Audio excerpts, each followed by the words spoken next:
얼마 전에 영국의 BBC 방송에서요, 한국에서 교사의 자살로 인해 학부모들의 괴롭힘이 드러났다라는 제목의 뉴스가 보도가 된 적이 있었습니다. 우리도 이와 관련된 뉴스를 들었었기 때문에 그 내용이 무엇인지는 아마 다 잘 알고 계실 거예요. 이 선생님이라는 직업은 우리나라의 중학교, 고등학교, 또 초등학교 학생들의 장래 희망을 조사하면 지난 10년 동안 항상 상위권을 유지하고 있는 그런 직업입니다. 그런데 교사노동조합연맹에서 14,500명의 교사들을 대상으로 진행한 설문조사를 보면은요, 현직 선생님들 가운데 87%는 지난 1년 동안에 이직이나 사직을 고려해 본 적이 있다라고 답변했다라고 해요. 그 이유를 보면 지금의 교직 생활이 만족스럽지 않다라는 것이 대부분이었습니다.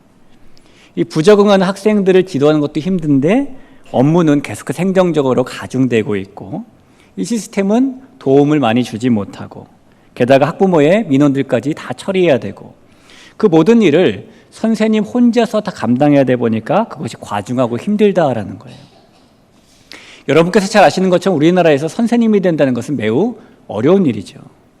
대학에서 교육과정을 다 이수해야 하고요, 경쟁률이 높은 임용고시를 긴 시간 준비해서 합격해야 하고요, 임용고시 합격을 했어도 학교에 빈자리가 날 때까지 대기해야 됩니다. 그리고 나서 비로소 교단에 서는 것이 바로 선생님이 되는 일이에요. 이렇게 선생님이 되는 것이 쉽지 않음에도 불구하고 그렇게 어렵게 된 교사라는 자리를 내려놓고 싶을 마음이 들 정도로 현실이 매우 어렵다라는 얘기죠. 하지만 반면에 같은 설문조사에 응답하신 분들의 답변 가운데는 여전히 선생님이라는 직업이 좋다라는 분들도 계셨습니다. 현실적으로 이 일이 어려운 것은 맞는데 잘하는 학생들을 교육하는 일이 보람도 있고 의무도 있다라는 이유 때문에, 또는 아이들이 좋아서 아이들과 소통함을 도울 수 있는 일에 자부심을 느끼기 때문에 라고 대답하신 분들도 꽤 되셨어요. 아마도 그런 선생님들께서는 이 가르친 제자들이 훌륭한 인물로 성장할 때 큰 보람을 느낄 겁니다. 내가 가르친 제자가 사회 각계각층에서 자기의 일을 다 하고 사회 발전에 헌신적으로 봉사하는 모습을 보면 선생님이 느끼는 그 기쁨은 이루 말할 수가 없겠죠. 그런 의미에서 본다면 청출어람의 결실은 모든 선생님들의 소망이라고 볼 수가 있어요. 선생님들께서는 다른 그 무엇보다도 제자들이 청출어람하는 모습을 보기 위해서, 그런 보람을 얻기 위해서 온갖 어려움과 시련을 다 감수해내면서 교단을 지키고 학생들에게 정성을 쏟고 있는 것이죠. 여러분, 우리가 믿는 예수님께서는 우리의 구원자만 되시는 것이 아니라 우리의 선생님도 되시는 분이십니다. 우리를 제자로 부르신 그 선생님께서는, 그 예수님께서는 어떨 때 그런 선생님으로서 보람을 느끼실까요? 마찬가지로 우리가 예수님께서 보내신 삶의 각 영역에서 자기 직분을 맡아 잘 감당하고 하나님 나라의 확장에 헌신적으로 봉사하는 모습을 보실 때, 우리가 예수님보다 더 거룩하고 예수님보다 더 완전하고 예수님보다 더 사명에 순종할 수는 없겠지만은, 그래도 예수님 보시기에 우리가 청출어람 하려고 애쓰는 마음으로 예수님을 따르는 모습을 보일 때, 그럴 때 예수님께서 선생님으로서 우리를 보며 보람을 느끼지 않으실까요? 오늘 그 선생님이신 예수님께서 제자인 우리가 어떻게 청출어람하기를 바라시는지 우리가 말씀을 통해서 좀 살펴보려고 하는데요, 이 말씀을 통해 우리가 예수님을 만나고 예수님께 보람을 드릴 수 있는 그런 저와 여러분이 될 수 있기를 주님의 이름으로 축복합니다. 예수님께는 주님을 따르는 수많은 제자들이 있었습니다. 그런데 그 중에 예수님께서 어느 날 12명만 따로 택하셔서 부르셨죠. 그들이 바로 우리가 알고 있는 12제자, 베드로, 안드레, 야고보, 요한, 빌립, 바돌로메, 도마, 마태, 알페오의 아들 야고보, 다데오, 시몬, 가룟유다, 이렇게 12명입니다. 그리고 12명의 제자들을 부르신 그 예수님께서는 그들을 부르시자마자 뭘 하셨냐면 세상으로 내보내셨어요. 이 마태복음 10장 5절을 한번 볼까요? 예수께서 이 12를 내보내시며 명하여 이르시되 라고 말하죠. 예수님께서 12명을 부르시고 세상으로 내보내셨는데, 그러면서 그들에게 당부의 말씀을 주셨다라는 겁니다. 그중에서 우리가 오늘 함께 읽은 본문은 그렇게 세상으로 내보내지는 제자들이 앞으로 겪게 될 일이 무엇인지, 또 그럴 때 제자들이 어떤 마음으로 그것을 가져야, 어떤 마음가짐을 가져야 되는지를 알려주는 그런 말씀이에요. 여러분이 복음서에서의 제자들은 사도행전에서처럼 성령을 받고 담대한 모습을 가진 사람들이 전혀 아닙니다.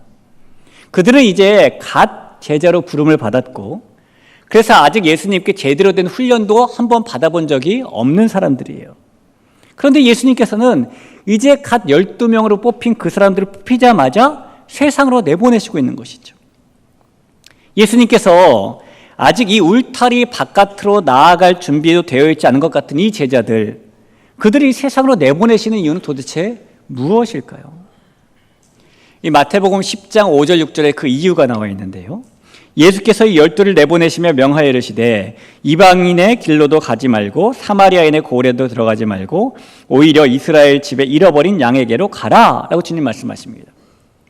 그러니까 이 말씀을 보면 예수님께서 제자들을 부르시자마자 어떤 훈련도 시키시지 않으시고 세상으로 바로 내보내시는 이유는 이스라엘 집에 예수님이 보시기에 잃어버린 양들이 있었기 때문이에요. 여러분, 양이라는 짐승은 우리에게 소나 돼지만큼 친숙한 짐승은 아니죠. 우리가 어느 목장에나 가야 이렇게 구경할 수 있는 게 양이고, 요즘에나 양고기 이렇게 잡수시지 그것보다 훨씬 소고기, 돼지고기, 닭고기를 더 많이 드셨잖아요. 하지만 그럼에도 불구하고 양은요, 인류 역사상 개 다음으로 가장 오래 전부터 사람에게 길들여진 그런 가축입니다. 그래서 양의 특성을 사람들이 참 잘 알고 있어요. 오래되다 보니까요. 양에게 몇 가지 특성이 있는데 가장 첫 번째 특성은 양은 눈이 나쁘다는 겁니다. 사람으로 따지면 시력이 0.03밖에 되지 않습니다. 그러니 이제 0.1도 안 되는 아주 취약한 시력인 것이죠. 그래서 바로 눈앞에 있는 것밖에 보지 못하는 게 양이에요. 그러다 보니 양은 주변 환경도 잘 파악하지 못하고요. 방향 감각도 둔할 수밖에 없고요. 눈앞에 무엇인가 움직이면은 얼른 그것을 따라서 아무데나 막 싸돌아다닐 수밖에 없습니다. 그래서 양은 누군가가 풀이 있는 초장이나 물이 있는 물가로 데려다 주지 않으면 보이지 않기 때문에 혼자 힘으로는 그것을 찾을 수도 없고 먹고 마실 수도 없는 것이죠. 또 양은 남들에게 잘 속는다는 특징도 가지고 있어요. 양은 몸집에 비해서 뇌의 부피가 상대적으로 큰 동물입니다. 그러나 뇌의 부피만 컸지 정작 포유류 치고는 지능이 그리 높은 편이 아니에요. 그래서 양들이 잘 속는데 그 점을 잘 알고 있는 야생 들개들은 이 양떼들을 잘 교묘하게 속여서 때로는 골짜기로 유인해서 잡아먹기도 합니다. 또 양은 잘 넘어진다는 특징도 있습니다. 이 넘어진다는 것이 옆으로 넘어진다는 게 아니라 내 다리를 하늘로 뻗고 바로 뒤집어지는 넘어짐을 말하는 거예요. 양은 그렇게 잘 넘어집니다. 근데 넘어졌으면 얼른 일어나야 될 텐데 양은 스스로 일어나지 못해요. 누군가가 와서 일으켜 줄 때까지 그대로 누워있는 경우가 많이 있습니다.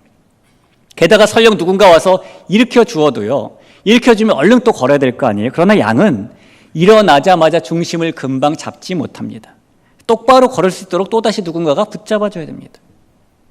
이 양은 겁도 많고 힘도 없고 심지어 다리도 길지 않아서 뛰는 속도까지 느리기 때문에 맹수들의 타깃으로 쉽게 공격받을 수 있는 그런 짐승이죠. 여러분, 이런 특징들 때문에 양은요, 혼자서는 살 수가 없습니다. 늘 누군가의 보살핌과 돌봄이 필요한 존재가 양이에요. 그런데 예수님께서 이스라엘을 보시면서 그곳을 보니까 그런 양과 같은 처지에 있는 사람들이 있다라고 보신 거예요. 그래서 제자들을 그들을 위해서 지금 내보내시고 있는 것이죠. 특별히 예수님께서는 그 양들을 그냥 양이 아니라 잃어버린 양이라고 표현하시거든요. 눈도 나쁘죠? 잘 속죠? 넘어지면 못 일어나죠? 힘도 약한 그런 특징들 때문에 잃어버린 양은 지금 매우 위험한 상황에 처해 있는 양이라고 볼 수가 있습니다. 누가복음 15장에 보면 예수님의 비유의 말씀 가운데 어떤 사람에게 100마리 양이 있었는데 이 사람의 양 한 마리를 잃어버렸던 사건이 등장을 하게 되죠. 그랬더니 이 사람이 이 비유의 말씀 속에서 어떻게 했냐면 자기가 가지고 있는 99마리의 양을 들에다 그대로 둔 채 한 마리 잃어버린 양을 찾으러 나가게 됩니다. 여러분, 누구에게 99마리를 맡기고 찾으러 나간 것이 아니에요. 들에다 두고 나갔다는 겁니다. 그러면 이 사람의 심정 속에 저 99마리, 99마리를 들여다 두면 뭐 괜찮을 거야. 아무런 염려와 걱정이 없었을까요? 걱정과 염려가 있었을 거예요. 내가 없는 사이에 이 99마리 가운데 무슨 일이 일어나면 어떡하지라는 마음도 분명히 있었을 겁니다. 하지만 그럼에도 불구하고 그가 그 양들을 들에 두고 잃어버린 양을 찾아 나섰다라는 이야기는 그만큼 지금 잃어버린 그 양이 당장 도움과 구함과 보호를 받지 않으면 목숨이 위태로울 수 있는 심각한 위험에 그런 상황에 처해 있다고 그가 봤기 때문이에요. 예수님께서 지금 제자들을 내보내시는 이유는 이스라엘에 그렇게 잃어버린 양, 즉 영적으로 너무너무 위험한 상황에 처해 있어서 지금 당장 건짐과 구함이 필요한 사람이 있다고 보셨기 때문인 겁니다. 여러분, 예수님께서는 저와 여러분을 제자로도 부르시는 분이시지만 제자인 우리를 끊임없이 세상으로 내보내시는 분이시기도 합니다. 이 세상에는 예수님께서 그렇게 위험한 상황 가운데 있다고 판단하시는 잃어버린 양들이 있기 때문이에요.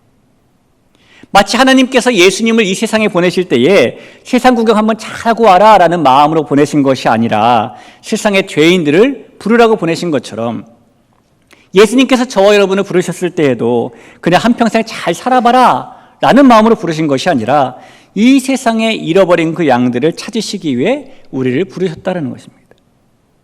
우리 사랑하는 성도 여러분, 그러므로 예수님께 부르심을 받은 저와 여러분은 반드시 잃어버린 양을 향해 세상으로 내보내심을 받는 삶을 살아야 될 줄로 믿습니다. 오늘 예수님께서는요, 이 제자들을 내보내시면서 이런 말씀을 해주셨어요. 24절 한번 보실까요? 제자가 그 선생보다 또는 그 종이 그 상전보다 높지 못하나니 라는 말씀입니다. 여기서 제자가 그 선생보다 높지 못하다라는 말씀은 예수님께서 나는 선생이고 너는 제자야. 너는 아무래도 내 발 뒤꿈치밖에 못 따라와. 나만큼 될 수는 없어. 이런 의미의 말씀하신 것이 아니라 선생님의 지위를 넘을 수 없다라는 지위의 고하를 말하는 것이 아니라 제자로서 제자는 선생님이 겪으신 일보다 더한 일은 겪게 되지 않는다라는 말씀을 주신 거예요. 다시 말하면 제자가 선생님께서 겪으신 일을 그대로 겪게 되는데 그 겪게 되는 일의 맥시멈 한계 상황이 어디까지인지 딱 선생님이 겪으신 그만큼만 겪게 된다는 한계를 정해주시는 말씀이에요. 또 25절에 보니까요. 제자가 그 선생 같고 종이 그 상전 같으면 조카도다라는 말씀이 있죠. 제자가 그 선생 같다라는 말씀도 마찬가지입니다. 제자가 선생님께서 겪으신 일을 그보다 못하지 않게 겪게 된다라는 말씀이 있죠. 결국 예수님께서는 12명의 제자들에게 세상에 나가면 제자인 너희는 선생인 내가 만났던 일들을 똑같이 만나게 될 것이다 라는 말씀을 주시는 것입니다. 그러니 25절 뒷부분에 보면은 그 집주인을 바알세불이라 했으니 나머지 사람들에게랴 라고 주님께서 말씀하시는 거예요. 제자들이 예수님께서 겪으신 일을 더도 말고 덜도 말고 딱 그대로 예수님처럼 똑같이 겪게 된다는 말씀을 지금 주고 계시는 것이죠. 마치 이런 것과 비슷합니다. 그리고 임신 중인 엄마는 뱃속에 있는 아기와 한 몸을 이루고 있어요. 그래서 임신한 엄마는 뱃속에 있는 아기를 위해서 태교에 신경을 많이 쓰게 됩니다. 한 몸이니까요. 이 태아의 뇌세포 발달이 활발하게지는 그 임신 2, 3개월 때에는 뇌 발달에 좋다는 음식을 막 찾아먹는 태교를 하게 되고요. 임신 4개월부터는 이 태아의 되뇌피질이 급속도로 성장하기 때문에 태담을 많이 들려주게 되죠. 태아의 청각이 완성되는 임신 5개월 때부터는 엄마의 목소리를 꾸준하게 들려줍니다. 또 그 청각이 발달하는 7개월 때부터는 좋은 음악도 들려주고 동화도 들려주고 그렇게 태교에 신경을 많이 쓰는 거예요. 왜요? 엄마랑 연결되어 있으니까요. 실제로 태아는 이 탯줄을 통해서 엄마와 연결되어서 영양분과 산소뿐만 많이 공급받는 것이 아니라 엄마 몸속에서 형성되는 각종 호르몬도 공유하게 됩니다. 그래서 엄마가 느낀 정서를 태아도 그대로 느낀대요. 엄마의 두근두근거리는 심장 고동 소리를 리드미컬하게 규칙적으로 듣게 되면은 태아는 나는 안전하다라고 안도감을 느끼게 되고요. 반면에 엄마가 스트레스를 받아서 엄마 몸속에서 만들어진 그 스트레스성 호르몬이 탯줄을 통해 태아에게 그대로 전달되면은 태아도 엄마와 똑같은 긴장감과 흥분감을 가지게 된답니다. 태아는 엄마가 겪는 일을 그대로 겪는 거예요. 자, 이렇게 마치 뱃속에 있는 아기가 엄마가 겪는 일을 딱 그대로 겪게 되는 것처럼 제자는 선생님이신 예수님이 겪으신 일을 그대로 겪게 되는 겁니다. 예수님께서 영광을 받으시면 제자도 함께 영광을 받게 되고, 예수님께서 어려움을 겪으셨다면 제자도 함께 어려움을 겪게 되는 것이죠. 제자가 선생님이신 예수님께서 겪으신 그 일을 동일하게 겪게 되는 이유는 예수님께서 우리를 종으로 부르시지 않고요, 뜻을 나누는 동역자로 친구로 부르셨기 때문이에요. 여러분, 요한복음 15장 15절에 그 말씀이 있는데 우리 이 말씀을 같이 한번 소리내서 좀 읽어볼까요? 자, 요한복음 15장 15절 읽겠습니다. 시작. 이제부터는 너희를 종이라 하지 아니하리니 종은 주인이 하는 것을 알지 못함이라. 너희를 친구라 하였노니 내가 내 아버지께 들은 것을 다 너희에게 알게 하였음이라. 아멘. 예수님께서는 베드로를 비롯한 12명만 예수님의 제자로 부르시고 세상으로 내보내시면서 예수님과 함께 뜻을 나누고 예수님과 같은 일을 겪는 동역자로 친구로 삼으신 것이 아니에요. 예수님께서는 그 12명만이 아니라 저와 여러분도 동일하게 주님의 제자로 부르셨습니다. 그러면서 예수님께서는 우리를 이 세상에서 우리끼리 너 한 입, 나 한 입 이렇게 소꿉장난 하듯이 알콩달콩 살라고만 보내신 것이 아니라 이 세상으로 우리를 내보내시면서 예수님과 같은 일을 겪게 하시고 하게 하시는 것이죠. 우리 귀한 성도 여러분, 저와 여러분이 그렇게 예수님과 함께 뜻을 나누고 예수님이 겪으신 일을 함께 겪게 되는 주님의 동역자요, 주님의 친구요, 주님의 제자가 되었다는 사실을 믿으시기를 바랍니다. 자, 그렇다면 여러분, 우리가 주님의 동역자요, 친구요, 제자라면 우리가 제자로서, 동역자로서, 친구로서 예수님의 마음 정도는 좀 알아야 되겠죠. 왜냐하면 이 친구, 동역자는 단지 일만 같이 하는 사람이 아니라 마음을 같이 나누는 사람이기 때문입니다. 예수님께서는 나 혼자도 그 일을 충분히 할 수 있다, 그러나 나는 너와 그 일을 함께하기 원한다 라고 말씀하시기 때문이죠. 그래서 우리는 주님의 일을 동일하게 겪기 전에 먼저 그 선생님이신 주님이 어떤 마음을 가지고 계신가를 알 필요가 있어요. 여러분, 우리를 친구로, 동역자로, 제자로 보신 예수님께서 우리를 세상으로 내보내시는 것은 어떤 마음 때문일까요? 우리 예수님께서 우리를 내보내시는 것은 예수님이 가지고 계신 세상을 향한 애타는 마음 때문입니다. 이 마태복음 9장 36절 보면 이렇게 써 있어요. 무리를 보시고 불쌍히 여기시니 이는 그들이 목자 없는 양과 같이 고생하며 기진함이라 라고 말하죠. 예수님께서 세상을 보시니까 많은 사람들이 마치 목자 없는 양처럼 기진하고 고생해서 불쌍해 보였다는 겁니다. 그 모습이 애타게 보였다는 겁니다. 우리가 앞서 살펴본 양의 특성들을 한 번 더 기억해 본다면 이 목자 없는 양이 얼마나 고생을 하게 될지 우리는 어렵지 않게 짐작할 수가 있어요. 안 보이죠? 지혜롭지도 않죠? 넘어지면 일어나지도 못하죠? 힘도 약하죠? 그런 양이 목자를 잃어버리고 나면 남겨진 일은 위태한 뿐입니다. 예수님께서는 그 잃어버린 양들을 불쌍히 여기시는 마음 때문에 우리를 세상으로 보내서 그들을 찾게 해주시는 거예요. 예수님께서는 우리가 그 잃어버린 양들을 불쌍히 여기시는 예수님의 마음을 먼저 알기를 원하시는 겁니다. 여러분, 불쌍히 여긴다라는 것은요, 아픔을 같이 한다라는 그런 의미를 담고 있어요. 상대방의 아픔을 똑같은 나의 아픔으로 느끼면서 같은 고통으로 고통스러워한다라는 것이 불쌍히 여기는 것이죠. 그저 혀만 찌릿하는 것이 불쌍히 여기는 것이 아니라는 겁니다.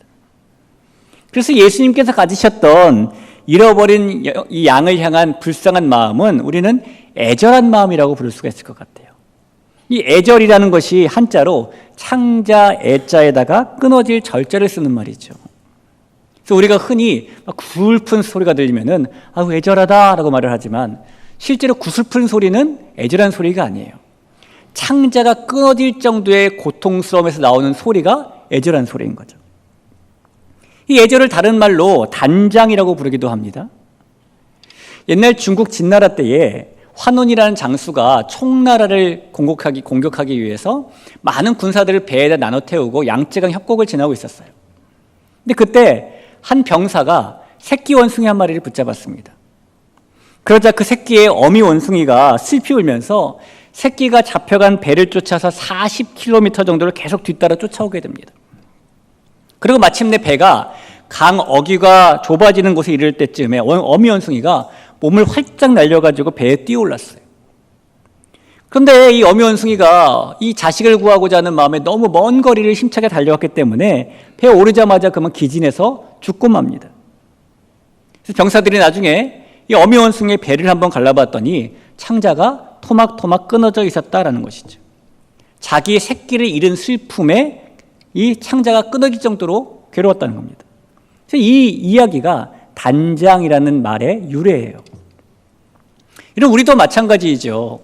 이 자리에 계신 모든 부모님들, 자녀가 아프면 부모인 우리도 아프죠. 그게 당연한 마음일 겁니다. 예수님께서 잃어버린 양을 보시고 창자가 끊어질 것 같은 고통을 느끼십니다. 목자 없는 양이 고생하고 기진하기 때문입니다. 그런 마음이 바로 예수님이 가지신 단장과 애절한 마음일 겁니다.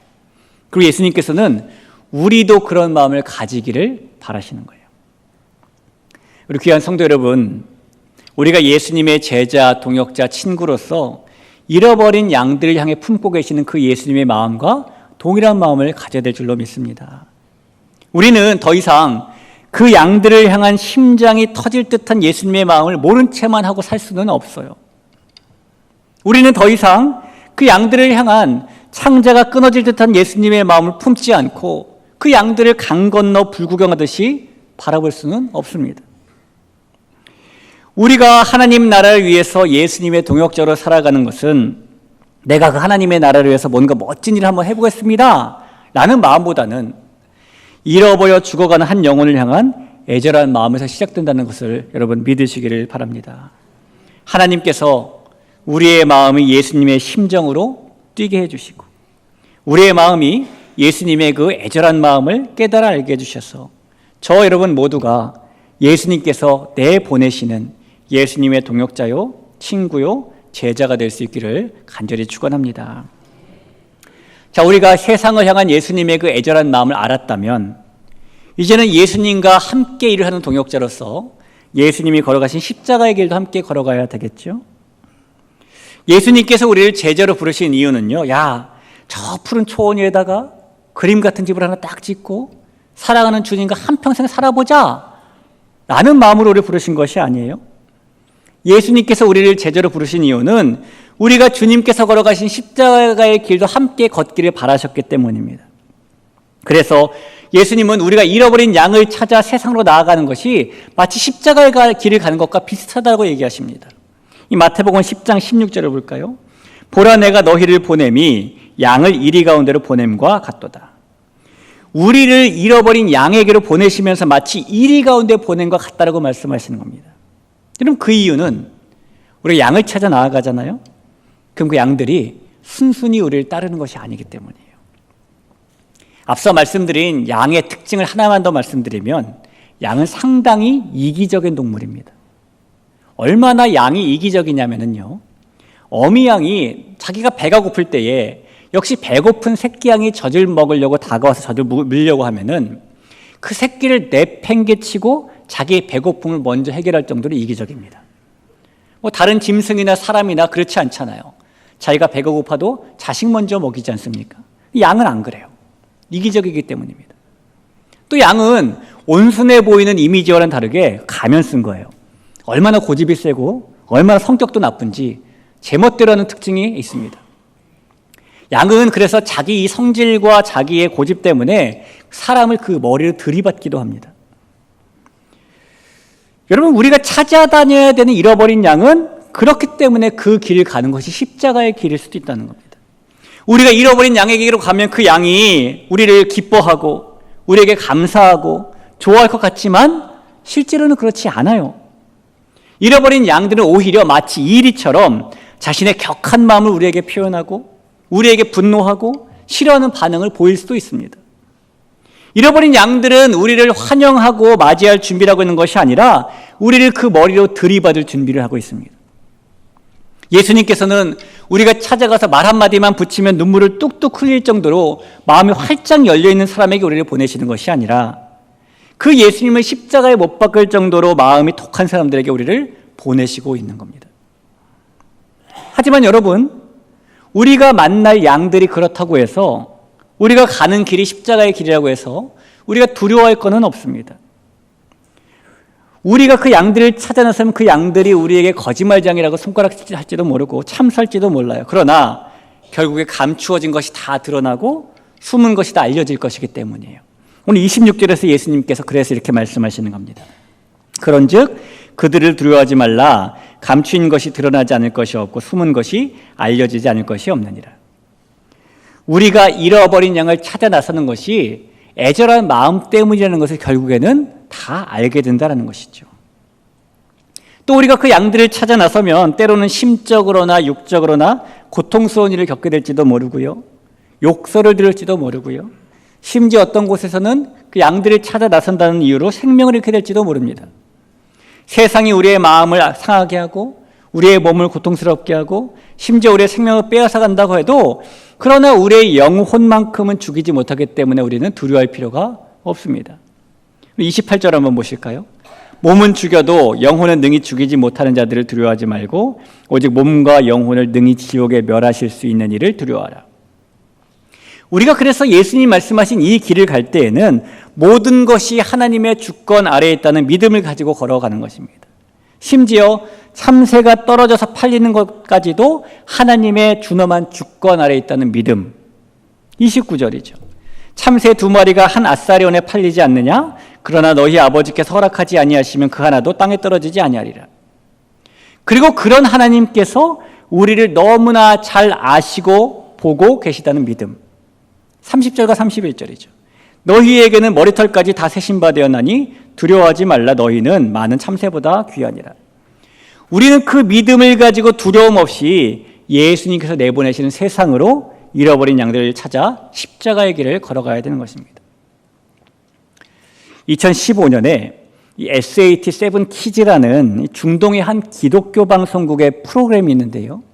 이 방송국 프로그램에서 이 IS 테러 집단을 피해서 다른 나라에 몸을 의탁하고 있는 난민들의 캠프를 방문한 적이 있었습니다.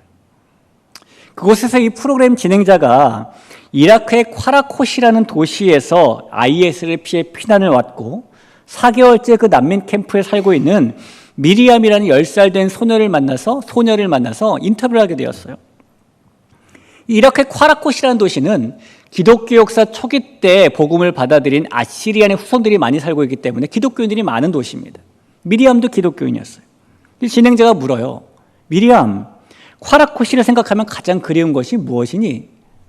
대답을 하기를 우리 집이 있었던 게 가장 즐겁고 그리워요. 이곳에는 우리 집이 없지만 그래도 하나님께서 이곳을 예배해 주셔서 감사해요라고 대답을 합니다. 진행자가 또 물었어요. 미리암, 하나님께서 사랑하신다는 것을 네가 아니? 예, 하나님은 우리 모두를 사랑하세요. 그러면 너를 즐거웠던 그 집에서 피난 나오게 만든 사람들 너는 어떻게 생각하니? 그냥 하나님께 그 사람들 용서해달라고 기도해요. 너도 그 사람들 용서할 수 있니? 그럼요. 다만 왜 우리를 집에서 쫓아냈냐고 물어보고는 싶어요.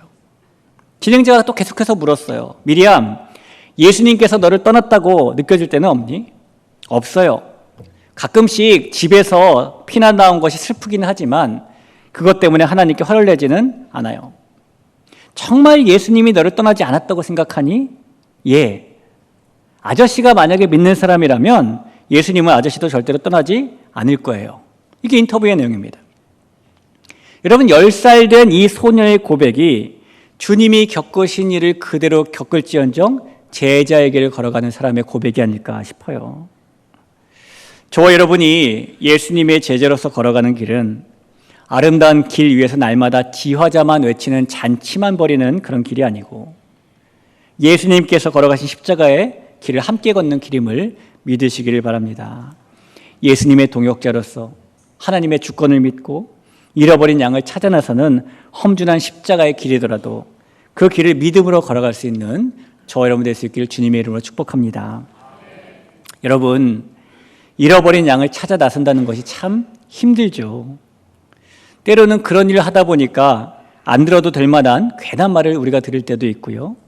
그래서 우리의 마음에 상처를 받을 때도 있습니다. 때로는 양을 찾아 나섰더니 그 양이 우리를 들이받을 때도 있고 이리가 우리를 물어뜯을 때도 있어요. 그래서 우리가 너무 힘들어서 예수님께, 예수님, 우리가 이런 꼴까지 당하는데 꼭 그 잃어버린 양 찾아야 될까요? 라고 묻는다면 우리 예수님 뭐라고 대답하실까요? 아마 깔끔하게 한마디 하실 거예요. 그래? 그렇다. 예수님, 제가 이렇게 억울하고 분통이 터지는데 그래도 그 양을 찾아다니면서 십자가의 길을 걸으라고 저를 부르신 게 맞아요? 그래? 그렇다. 예수님께서는 분명히 목적을 가지시고 저 여러분을 제자로 부르셨습니다. 그리고 그 목적은 우리를 부르신 후에 잃어버린 양을 찾아 내보내시는 거예요. 여러분, 그때에 선생님이신 예수님처럼 그 양들을 향한 애절한 마음을 품을 수 있는 우리가 될 수 있기를 바랍니다. 여러분, 그때에 세상에서 겪게 될 일들을 결코 두려워하지 않고 선생님이신 예수님과 같은 십자가의 길을 담대히 걸어갈 수 있기를 바랍니다. 그런 선생 같은 제자, 선생님이신 예수님께서 청출어람하기를 바라고 계시는 그 제자가 바로 저와 여러분이 될 수 있기를 주님의 이름으로 축원합니다. 우리 그런 마음 가지고 같이 한번 찬양하죠.